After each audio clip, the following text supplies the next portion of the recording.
राक्षस के जाल से लड़की को बचाने युवक तो निकला था, लेकिन नियति को कुछ और ही मंजूर था। रास्ते में उसे एक सांप ने काट लिया।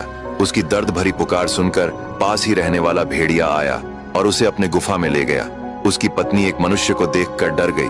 भेड़िए ने कहा, डरो मत, यह एक भला मनुष्य है, हमें इसकी जान बचानी होगी और इसका एक ही उपाय है। अगर पहाड़ के उस पार रहने वाली विषारिणियों के सिर का गूदा मिल जाए तो इसकी जान बच सकती है।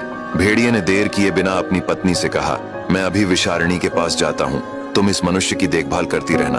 भेड़िया पहाड़ की दूसरी तरफ पहुंचा। वहां का दृश्य किसी दूसरी दुनिया जैसा था। अचानक सामने एक प्राणी आई जिसका निचला हिस्सा चमकीले मोर जैसा था और ऊपर का हिस्सा स्त्री का। वह गरज कर बोली, कौन है जो विषारिणी की भूमि में पैर रखने की हिम्मत करता है? भेड़िया कांपते हुए बोला, हे देवियों, मैं आपकी शरण में आया हूँ। एक मनुष्य मर रहा है, कृपा करके उसकी मदद करें। विषारिणियों की टोली इकट्ठी हो गई।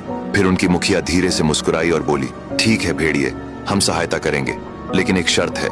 भेड़िया बोला, कैसी शर्त? मुखिया बोली, जिस मनुष्य को तुम बचाना चाहते हो, वह जिस राक्षस का नाश करने निकला है, वह साधारण राक्षस नहीं है, वह हमारी रानी का शत्रु है। राक्षस जब मरेगा तब तुम हमें उसका प्राण मृत्यु का चक्र लाकर दोगे।